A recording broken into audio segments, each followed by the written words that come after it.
the traditional full service hotel where it's breakfast, lunch and dinner, it absolutely still has a part to play. To my knowledge, no one's really done it in a coastal environment, as you say. Do you know if you're the first, or have others come before you? If you feel like it's a specialist subject, then don't be afraid to partner. Don't be afraid to find a way of making it work commercially. I feel still very, very cautious about the demand landscape, and people look at our business and say, oh, your market's protected. I completely challenge that. Okay, a very warm welcome to the Hotel Growth Podcast. I'm absolutely delighted to have with me today Ben Harper, who is the CEO of Watergate Bay Hotel, Another Place Hotels and Sea Space Hotels and Beach Retreats. And I think, if I'm not mistaken, Ben, today is the day of the launch of the Sea Space Hotels. Good to have you with us. Very warm welcome to the podcast. Thanks, Adam. You are right. Well remembered. Yeah, today is the day. I'm sitting here in a new studio in Sea Space. Sadly, it's raining, but it's been a two-year journey to get here. So I don't really know how to feel, to be honest. I'm kind of wanting to walk around the place high-fiving, but as always with these moments in life, it somehow feels quite quiet and tranquil, which is probably a good thing as from an operator's perspective. But no, today is the day, and guests are arriving and checking in with smiles on their face as we speak. Amazing. Well, congratulations for getting it live and open. I'm sure we'll touch more onto the Sea Space concept during the course of the conversation. But thank you as well for being here with me today on the opening day. I guess it's probably a lot calmer where you are than being on the floor, as it were. Well, as I said when we chatted beforehand, I'm best off out the way. I've been given clear instructions by our GM here to give him 2 weeks and write a list rather than walk around the place with a bunch of stupid questions. So yeah, I think now is their moment to let them take this site and make it theirs. So I'm best off out the way. Amazing. Well, listen, I'm so pleased you've joined me today. I think we've spoken over the years, and I think the concept that you've got down in Cornwall is fantastic. I think what you've done with your products is really quite interesting, and obviously quite enviable from across the industry. I'd just love to probe into your experience and how you got to where you are today. Yeah, well, not a hotelier by trade, so I find myself in a world where I'm surrounded by sort of qualified hoteliers. But I did studied tourism at university, and I went to work for Eurostar, where I sort of had my first sort of 7-year journey working up through the ranks, from starting to sell tickets in what was then Waterloo Station to running a sales and commercial team, and had a great journey there. Worked with some amazing people and was very heavily supported. I had a short stint at British Airways, which again was great experience, great global experience, but not quite the culture I was looking for at the time. And then moved out of British Airways into smaller businesses and found the service department sector, where I really found it very interesting very quickly, and I suppose similar context to Eurostar, where we were selling actively against the airlines. Service departments back then, 15 years ago or so, was actively selling against the hotels, and it was the same sort of sell, I suppose, in inverted commas, which was it's a better product, better experience, better value proposition, and therefore we got quite a lot of traction quite quickly. So I teamed up with the guys at what was then Seiko. They're now called Eden, which is Brookfield owned. I was involved in the launch of the Lock brand, which was the first lifestyle focused apart hotel, which at that point took the best of lifestyle concepts like the Hoxton and the Ace and blended them with what was a pretty dry old school corporate housing service department or Airbnb product, and it got traction very quickly, and hence we did very well. We launched a fair few in a short period of time, and then took it through a private equity cycle, which ended up in Brookfield coming in, what was it, eight years or so, and since then they have gone great guns into Europe, across many European gateway cities, so they've done incredibly well. At the point of that acquisition, I realised it was time for a change. And having lived in Cornwall for the period I was at Seiko, but commuting weekly and being away from home every week, I was looking for an opportunity that meant I could be at home slightly more. Yeah. And I got Probably introduced so. to the That's a long, guys here. long way. Yeah, it was a long old way, and it was tricky in places, but it was a good fun ride. But anyway, we Mm. I got connected to the team at Watergate Bay, and their brief was come in and help us shape the next phase of growth, and that was 6 years ago, and here we are, having doubled the business, and created a new brand within the mix and done all sorts of interesting things, Amazing. notwithstanding navigating our way through COVID. But please, let's not go there. I think everyone's heard enough about that. Quite right. I think we're still a little bit scarred from that period in our lives. Okay, well, so what a fascinating sort of CV that you've listed off there. I think I must say I hadn't realised that you were involved in the Lock brand, which so we work with Native at the moment, the group of apart hotels around the UK, and Lock is often cited within our meetings as a fantastic example of the apart hotel concept done brilliantly, exceptional branding. And an exceptional product. I often think it's the WeWork taking over the Regis concept, what Lock kind of did to the service department area of business, which I always think is interesting. Okay, so you've obviously service departments and apart hotel concepts is clearly within your experience. Was it sort of you championing that concept into your current business? Yes, it was, in simple terms. Mm-hmm. It wasn't a sort of prescribed strategy, but Mm-hmm. in the early conversations that I had with the team here and the ownership here, that I felt there was an opportunity to translate that vision of Lock, which was again this lifestyle focused, community focused, design led experience, Mm-hmm. into a more leisure focused coastal environment, because clearly there isn't anyone really doing it with any scale or with any real sort of lifestyle brand ethos. Mm-hmm. So the gap clearly exists, and therefore it felt quite obvious to me, and it also resonated really well here, because obviously our expertise is lifestyle Yeah. hotels. Yeah. We also have a self catering business called Beach Treats, which manages 250 self catering properties across the southwest, Mm-hmm. and therefore we understood self catering as well. So again, the sort of the context of Lock being the Ace meets Airbnb Yeah. in this world that we've created with our new brand Sea Space, Watergate Bay meets self catering cottage, Mm-hmm. and you put that in the middle, and you have something that is aspirational, lifestyle focused, has all the facilities of a hotel, but the flexibility, freedom, and space of apartment living, which I think to anybody, be you a family, a group of mates, a business traveller, someone coming to work for 45 days down on the coast so that they can surf before and after work, it kind of connects to a broad range of segments and a broad Mm. range of demographics. And that, I think, is what will, we hope, he says, touching wood, make the business model, prove the business model right. And I think that I'm sure you are right, and certainly in all of the data that we've seen with the sort of the growth in this area of the industry.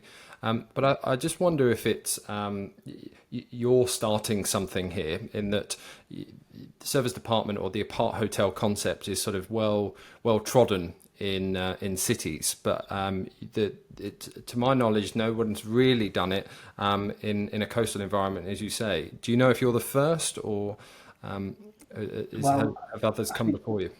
our marketing folks have started to coin a phrase, the first apart hotel in Cornwall or something like that. And Right. I don't believe we are, but then we go back into the big philosophical question of what is an apart hotel. But anyway, again, let's not go there. Yeah. I don't believe anything exists like we've created, and what we've Mhm. created here is a very large development in our terms of 72 apartments sat Mm-hmm. on 10 acres of North Cornwall real estate. Um, we have a huge F&B offering, which covers sort of a bakery, specialty coffee led deli experience through the day, and then into a more tap room, New York Italian style bar restaurant through the evening. We have a 20 something meter pool. We have a health club with a large gym studio with capacity for up to 400 members, as well as the in-house guests. And we have a 5 court paddle club, which we've developed within the Nice. site. So 3 doubles and 2 singles. And if you put that together, Mm. there's a really interesting ecosystem of stuff and experiences that I don't think exists in anywhere but places like centre parks, right? So Mm.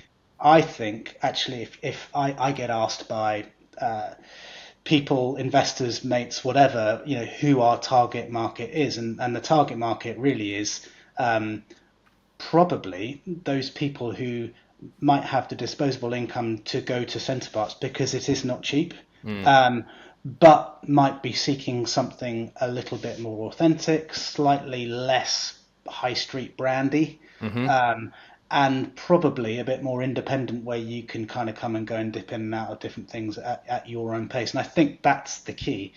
The other really key part, and please, Adam, tell me to move on because I will go on No, about no, this. no. I think it's Um, fascinating. the key central theme of the brand is one of community, and I'm really careful with that because it's overused.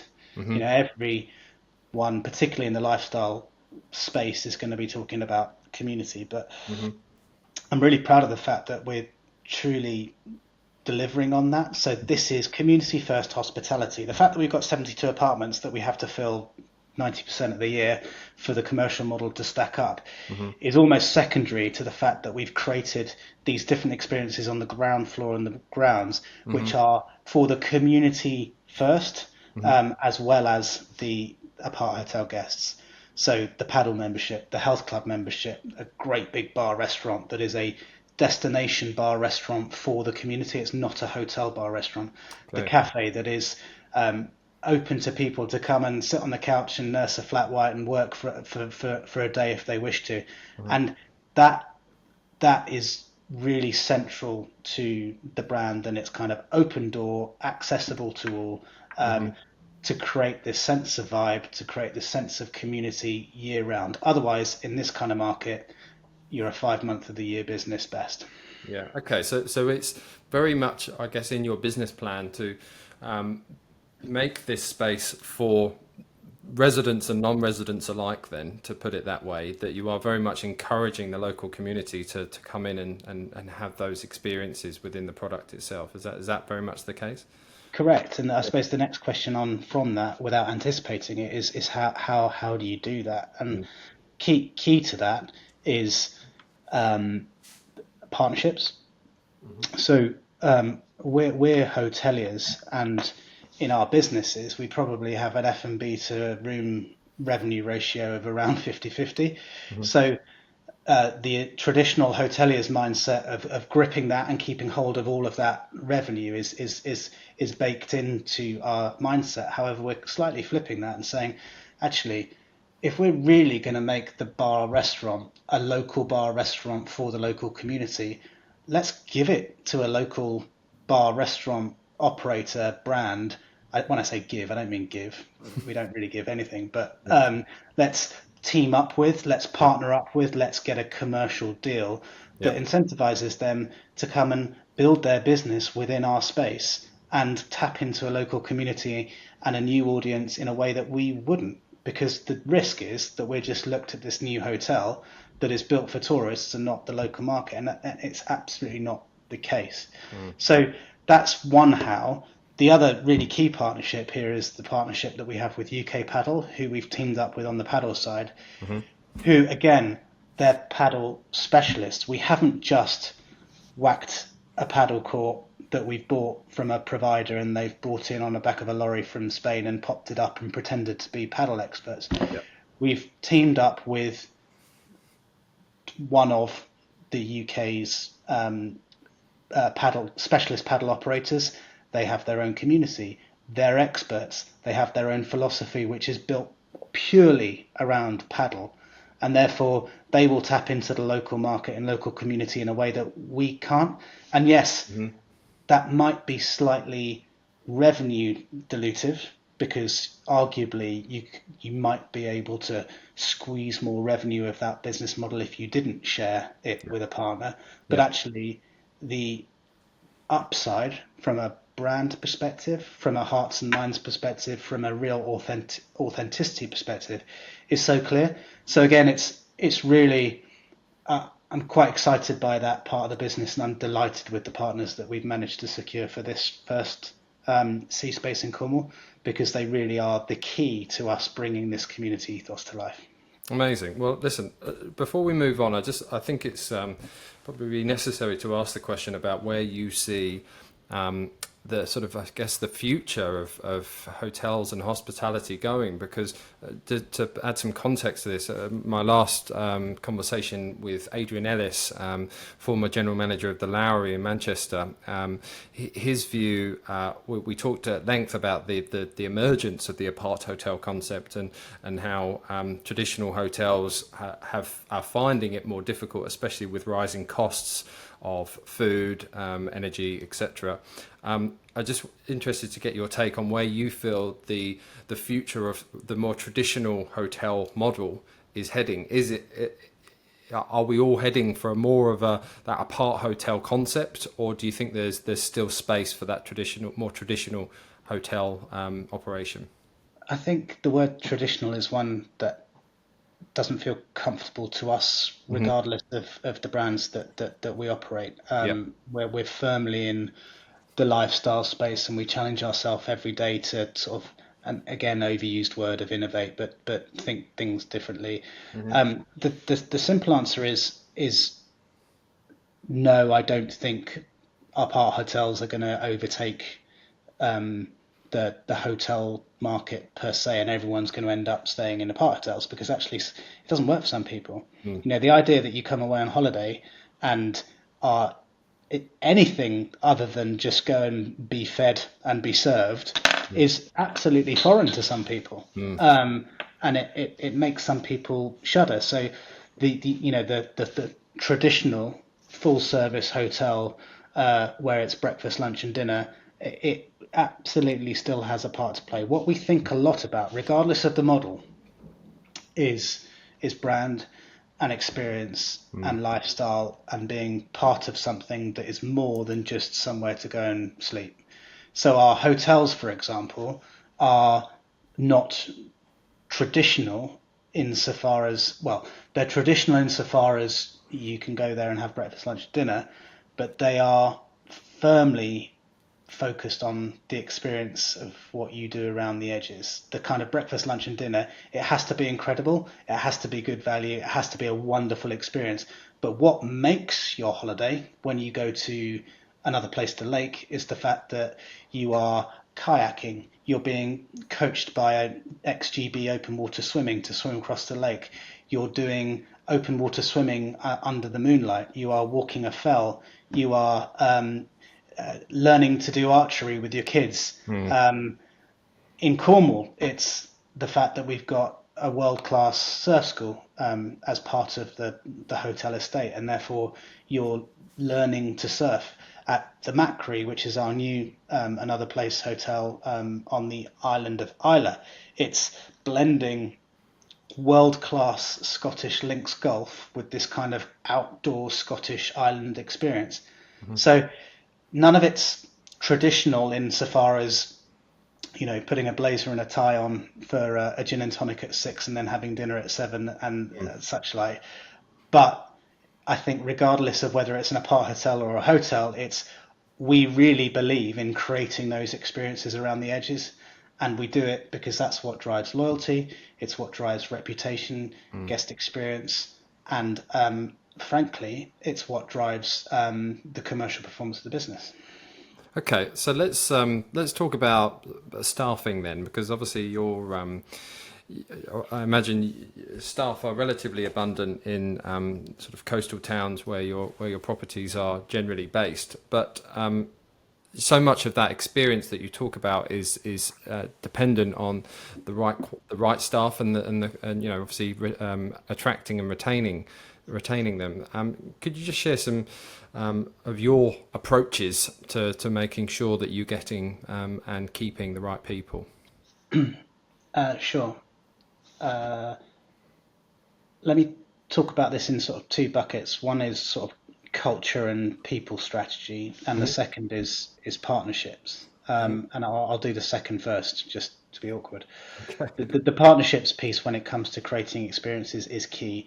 So again, we realized that actually finding the best in class provider stroke partner to do the experiential elements of our experiences so far, Hmm. it creates such value that actually a slightly different commercial approach to enable that to happen is worthwhile. So, for example, we have a partner who runs the surf school in Cornwall Hmm. at Watergate Bay. They are the best surf school in Cornwall. It's all they do. It's what they're passionate about. It's their core business. Hmm. We run hotels. We create and execute on lifestyle brands. But actually, when it comes to running a surf school, that I'm certainly not an expert, and we struggled to find that expertise as part of our business. So that's one very clear answer, which is if you feel like it's a specialist subject, then don't be afraid to partner. Don't be afraid to find a way of making it work commercially, that actually you bring someone into your business to build their business within your business. It's really, really powerful. And we've done that at the lake as well, where Colin Hill, who's our swim coach, open water swim coach, he's built a business within the estate. He's built an endless pool, so you can go to the lake and you can learn how to swim properly in an endless pool, and then he'll take you out on the lake and you can have that experience. And the concept of learning is really interesting. People love to do that. So that's the partnership piece. Then the sort of people strategy piece is something that we work hard on. We're I feel like a fraud because I've been talking about this for 2 or 3 years. We're on a journey towards B Corp Yes. for the Watergate business. Yeah. It's been slower than I'd have liked because it's Hmm. really, really hard.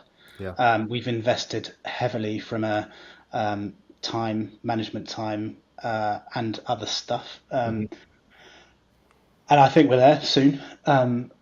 He says again, hopefully, but that's been a really good frame for us because you Yeah. might know that a big part of that is how you engage with your people, Yes. how you engage with your communities, how you engage with your stakeholders. Hmm. So it's really kind of forced the agenda. And again, COVID forced the agenda because we had to be the best to bring in the talent. So we've done things like invest in team accommodation, team transport, team food. We've addressed our pay structures, our benefits and perks, Mm. the way that we communicate with people, the fact, the training element of what we do. And we are by no means perfect. I'm always very careful to. We're by no means perfect. It's a never-ending journey, Mm. but I think we've made some strides in the last couple of years. The other thing that's happened above that is the fact that the market has completely shifted over a 3-4 year period. So pre-COVID normal, COVID, where have all the hospitality people gone? Yeah. They've gone to drive Amazon vans and set up their own pop-up Yeah. coffee places on beaches in Cornwall. Yeah. At the same time, demand is completely unprecedented. Hmm. So we I, we could have not marketed for 2 years and that the hotels still would have been full. Hmm. Then the uh, demand starts to soften because of cost of living and global factors Well, and and people can actually start flying out the country as well. I think, and the Mm. the unlocking of Yeah. international tourism. Yeah. And at that same time, the recruitment market starts to come back. So Hmm. it's kind of this really difficult cycle of trends that have happened.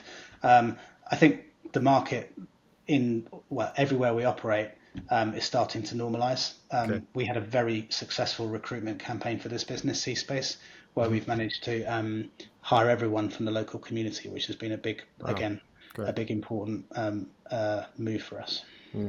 And so, okay, so what I'm sort of hearing then is, I understand the partnerships piece, and I think that the partnerships, finding the right partners, if I may, would extend to, it doesn't matter if you're actually bringing somebody into your business, but I think there's also an element of finding the right partners to do your website or to do your marketing or to do your revenue management. I think that's obviously a key role that partnerships can play. But I want to touch on this, the culture and the people thing, because what I'm hearing is that it's a very considered approach. It's really making sure that the offering that you have to attract that talent is seemingly kind of the best in market. That they won't find it any better. Is that right? Yeah, it's but again, overused words. Mm. Um, Authentic, Mm. of its place, not contrived. Yeah. Local, local providers doing things for the local market that Hmm. feel right and of its place is key to us. Okay, so let's talk about the challenges in the industry that you see at the moment. Obviously, with opening a new product comes its own challenges. Where do you see we're recording this in sort of mid to late October 24. What do you see the biggest challenges facing the industry in the year ahead? I think it's economic. Um, I feel I feel still very, very cautious about the demand landscape, and people Hmm. look at our business and say, "Oh, your market's protective." I completely challenge that. I don't just see that in our numbers, but I see it in general society that actually this economic cycle has impacted has impacted. Sorry, there's someone coming to try and check someone into this apartment. This economic cycle has impacted a different group and probably a broader group than probably the last real economic wobble, whenever it was back in the early 2000s. Yeah.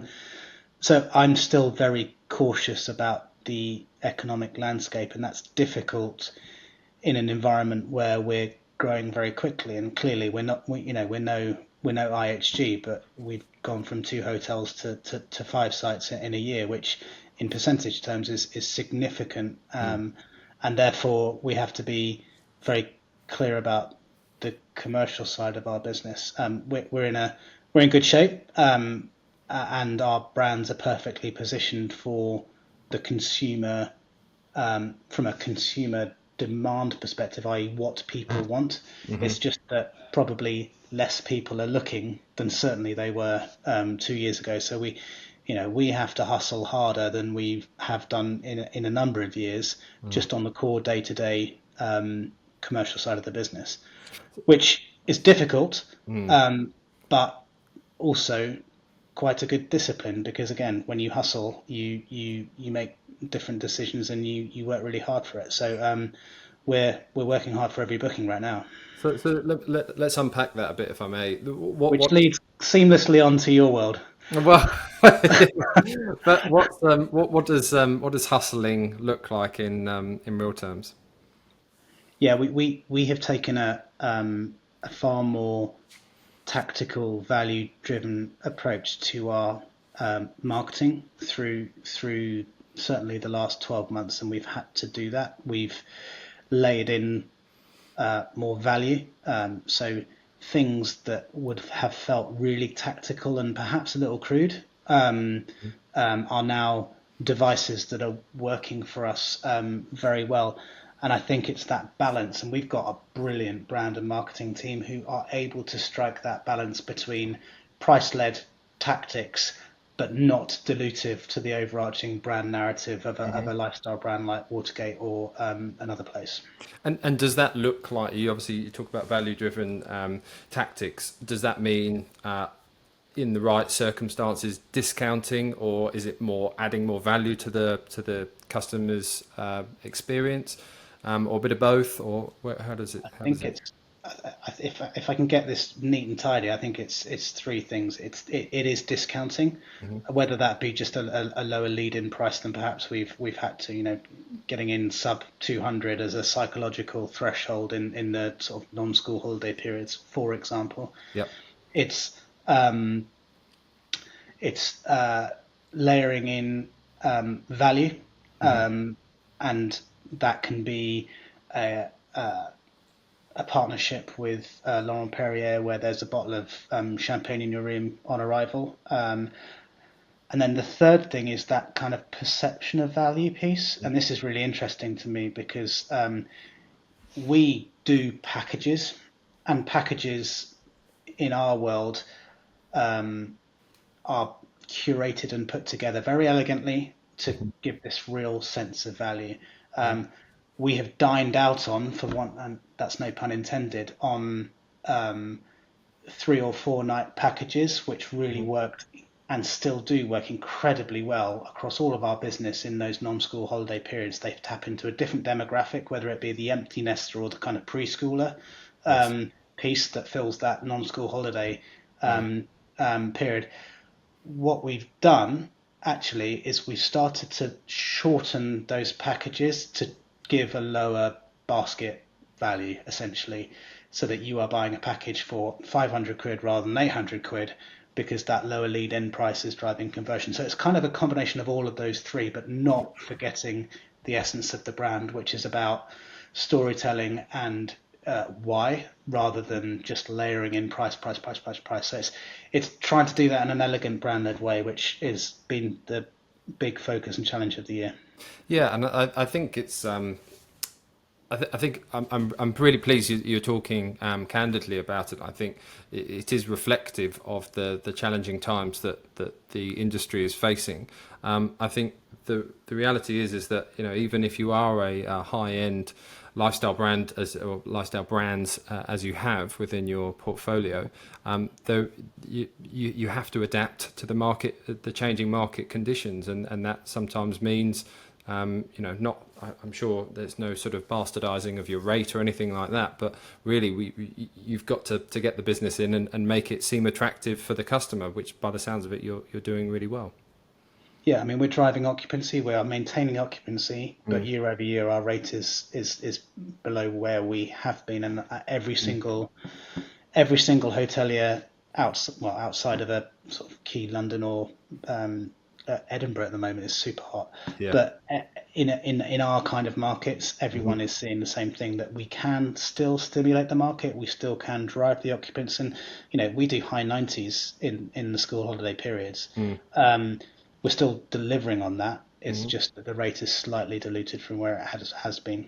Okay, and so let's move on to OTAs. What is attracting more direct bookings a priority for you, or is that a big part of your focus, or do they sort of naturally come to you because of the strength of the brand? Well, we are slightly unique in the fact that we don't use the mainstream OTAs. Amazing. Okay. And for our hotel businesses, so Watergate Bay is 99% direct distribution, and that's as a result of an investment in brand. Yeah. So that's taken years.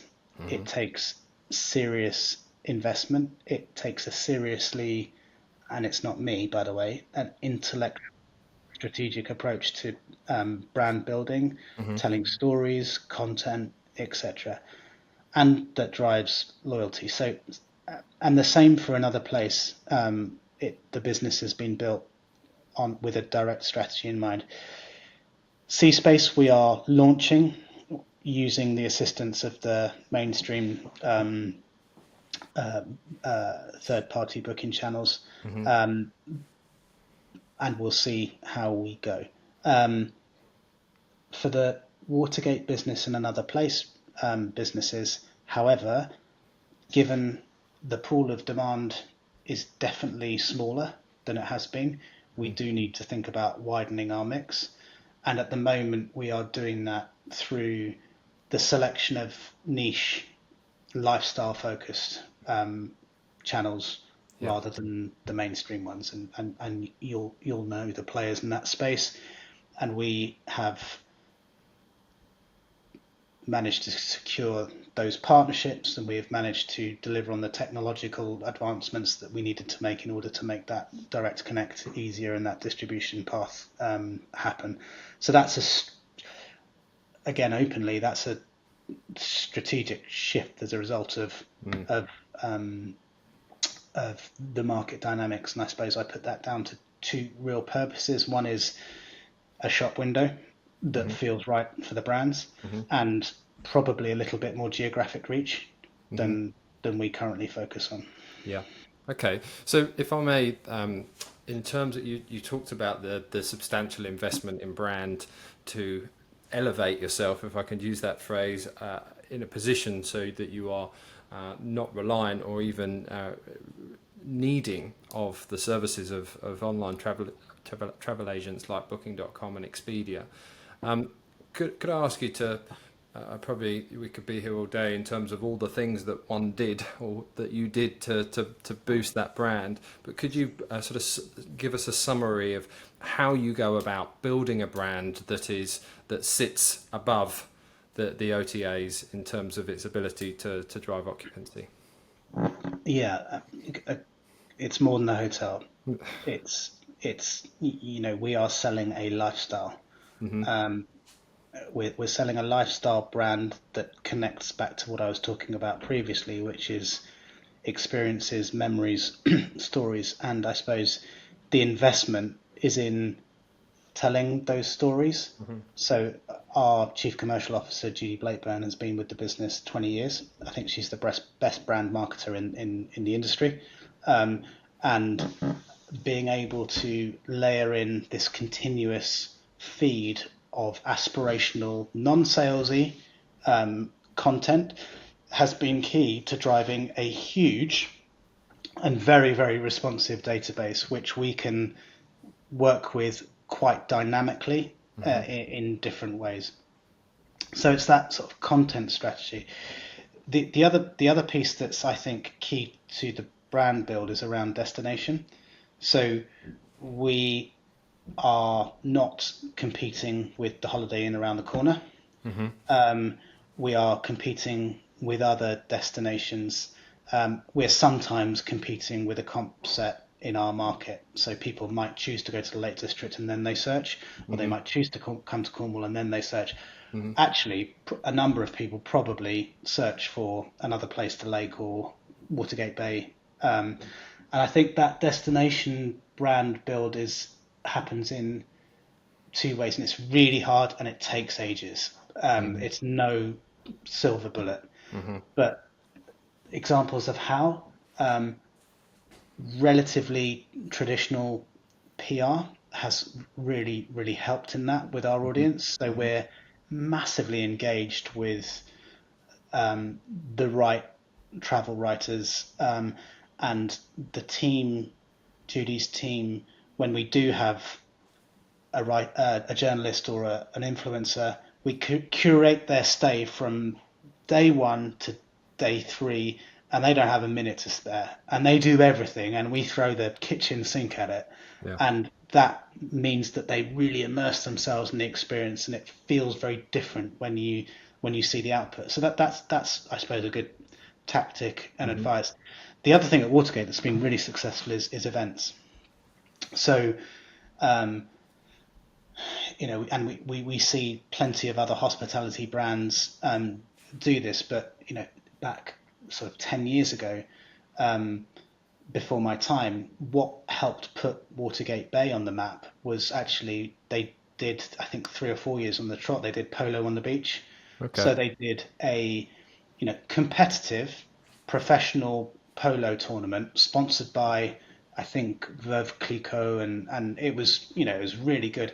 It was a free event for the community, and the content and the placemaking and the destination brand building as a result of that kind of thing, based on a really significant investment and quite a lot of risk, is something that has propelled this business. And I'll do one more example and then stop because I will witter on all day. Yeah, no. Another key part of the success of Watergate Bay from a destination brand building was again based on this innate appetite for partnerships. And again, I think it must be probably more than 10 years ago or even 15 years ago. The first Jamie Oliver 15 restaurant was at Watergate Bay, out of London. So the first non-London Jamie Oliver restaurant. And that was when Jamie Oliver was at his peak. And the narrative of charitable ethos that went into that business model, because they brought people from Cornwall, sort of from deprived areas of Cornwall, and they put them through this apprenticeship scheme, and it was just a wonderful story. And it was a knockout experience, world-class food, really put Watergate on the map at the time. So it's kind of a combination of all things, and you cannot do that overnight. And I suppose that is the difference between a sort of more family orientated business structure than a short, sharp, quick, private equity led, let's drive profitability over a 3-year period and think about an exit, because you're not going to do those kind of more brand led strategies because you haven't got that time. But this has been building over a period of probably 20 years here at Watergate, actually 25 years to the date, when the two Ashworth brothers set out on this mission to create this ski resort on the beach, as they call it. Okay, so that's an interesting concept. So really, it's a long-term investment in really strong partnerships, and brand effectively is kind of the part of, at least, the roots to the success of your brands. Is that a fair summary? It is a fair summary. Absolutely. And again, moving that into sort of your world and sort of the role that you guys play in this, it's not a quick fix, and it's something that is a very marked strategy. And I suppose the conversations that you have with customers all day long is that once you kind of get this reliance on the third party distributor, how do you pull back on that? This business has done the complete flip, and it was perhaps easier back in the day because they just weren't around. But it's that continuous brand narrative based on the ultimate vision at Watergate, which is to create a ski resort on the beach, which kind of really is the lifeblood of who we are and what we do down here. Fantastic. Okay, well, before we finish, Ben, I'm just going to ask you a few quick-fire questions, if I may.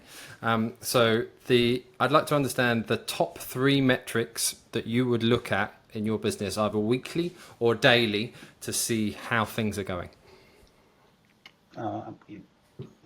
Quick fire means quick answer, doesn't it? Sadly, revenue, occupancy, ADR on a weekly basis, and then profitability on a monthly basis. Okay.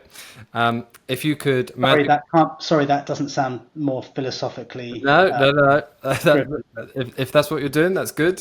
So if you could magically increase either rate, occupancy, and maybe this is less relevant for you, direct bookings, by 100%, what would you choose? We are a very high occupancy business, therefore it's rate. Yeah. But I genuinely mean that we don't want to... I think overheated markets are not a good thing.